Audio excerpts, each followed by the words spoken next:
ça doit être l'attitude de chacun de nous.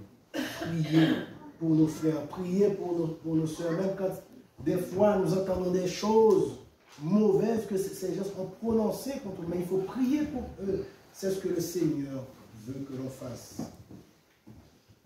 Eh bien, l'histoire ou le bilan spirituel de la vie de Job nous envoie à ce que nous dit l'apôtre Paul dans 2 Corinthiens chapitre 13, verset 5, où nous devons nous évaluer nous-mêmes.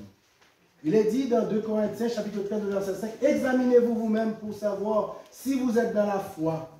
Éprouvez-vous vous-même. Ne reconnaissez-vous pas que Jésus-Christ est en vous, à moins peut-être que vous ne soyez réprouvés. Ce n'est pas au frère ni à la sœur de vous examiner. Vous devez vous examiner vous-même pour voir si vous êtes dans la foi, si le Seigneur Jésus-Christ est en vous. Nous voyons les 5 caractéristiques.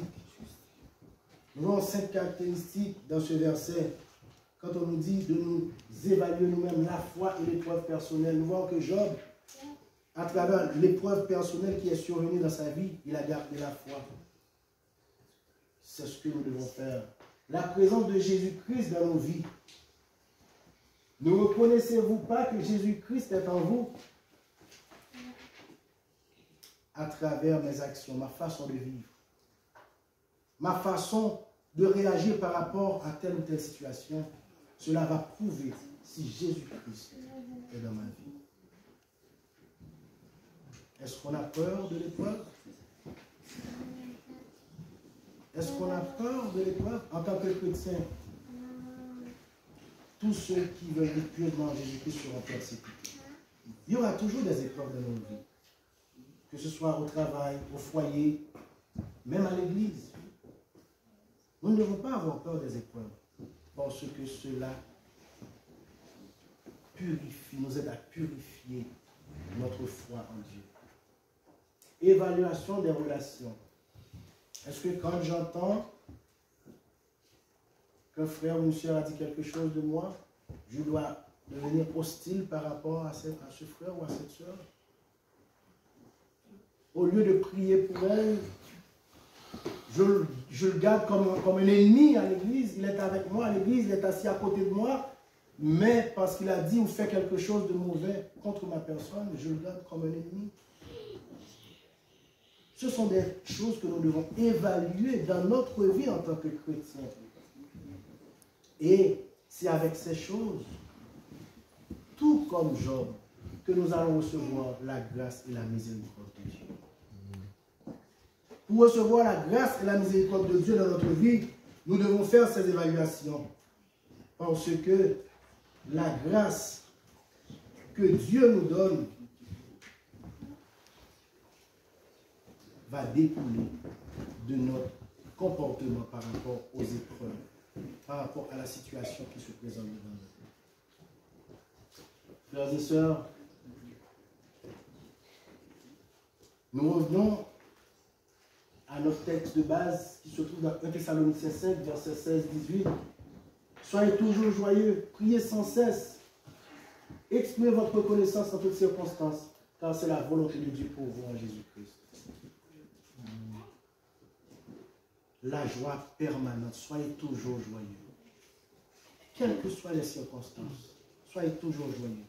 C'est ce que Dieu veut, que nous soyons toujours joyeux.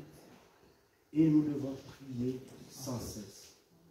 Ce n'est pas dire que je vais prier le matin, à midi et le soir. Non, prier sans cesse, ça veut dire que dans toutes les situations, à chaque chose que je vais faire au cours de la journée, je dois interroger le Seigneur, prier dans mon cœur, demander au Seigneur, c'est quoi la bonne décision à prendre? C'est quoi le bon geste à poser? C'est ça. Et en fin de compte, nous aurons la gratitude. Nous devons pratiquer la gratitude par toutes choses. Est-ce que je suis reconnaissant pour ce que Dieu a accompli dans ma vie? Ou est-ce que j'étais, souvent de fois, je disais ça à quelqu'un la semaine dernière, on voit toujours ce qui nous manque. Ah, il me manque ci, il me manque ça. Ah, je dois... Je n'ai pas eu le temps de faire ci, je n'ai pas eu le temps d'acheter ça, aïe, je dois économiser. Mais est-ce que vous prenez le temps pour dire que j'étais là et Dieu m'a amené ici? J'avais pas ça avant, Dieu m'a donné ça. J'étais malade et maintenant j'ai la santé, ça fait 1 an, 2 ans que je ne suis pas tombé malade, que le nom de l'Éternel soit béni. Amen. Donc ce sont des choses que nous devons prendre le temps pour faire dans notre vie, parce que c'est ce que le Seigneur nous demande. Et pour ce faire en ce matin,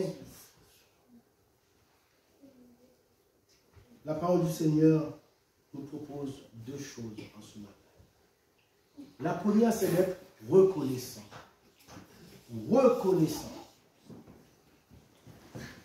Dans nos hymnes et louanges, le numéro 522, nous chantons tout le temps « Compte les bienfaits de Dieu. Mets-les tous devant tes yeux. Tu verras en adorant combien le nom en est grand. » C'est un chant que j'aime beaucoup.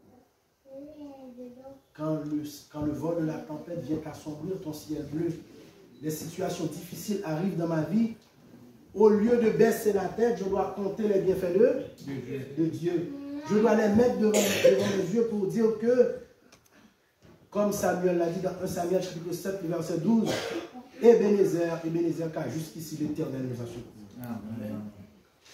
C'est très important, chers amis, frères et sœurs. Et la deuxième chose que nous devons faire, c'est apprendre de nos erreurs. Durant l'année écoulée, j'ai commis plein d'erreurs. Je pense que chaque année ici présent a commis plein d'erreurs. Mais nous devons apprendre de nos erreurs, sinon nous n'allons pas pouvoir corriger et rectifier le tir. Apprendre de nos erreurs. Dans Hébreux 12, verset 1er, il est dit, nous donc aussi, puisque nous sommes environnés d'une si grande nuée de témoins, rejetons tout fardeau et le péché qui nous enveloppe si facilement. Et courons avec persévérance dans la carrière qui nous est ouverte.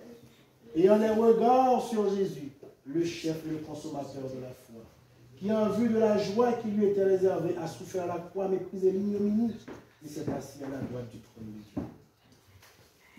Je dois rejeter tout fardeau et le péché qui m'enveloppe facilement. C'est facile, c'est très facile de tomber dans le panneau de quelqu'un qui nous critique, de répondre rapidement. C'est très facile de tomber dans le péché. Mais si je ne rectifie pas le tir, si je n'apprends pas le mes erreurs pour dire non, c'est parce que Dieu veut pour moi, je ne vais pas pouvoir changer. Je ne vais pas pouvoir changer. Chers amis, frères et sœurs,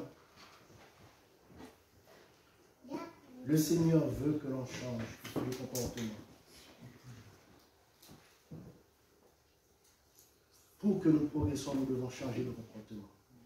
Le bilan spirituel d'un chrétien ne se mesure pas à la quantité de biens qu'il a acquis au cours de la vie,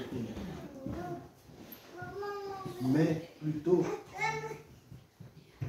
est-ce que j'ai glorifié Dieu dans ma vie tout au long de cette année écoulée, à travers mes faits, à travers mes dires, à travers mes comportements.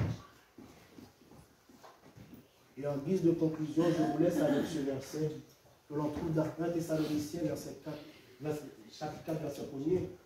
Il est dit, au reste frères, puisque vous avez appris de nous comment vous devez vous conduire et plaire à Dieu, et que c'est là ce que vous faites, nous vous prions et nous vous conjurons au nom du Seigneur Jésus de marcher à cet égard de progrès en progrès. Que le Seigneur vous bénisse. Amen.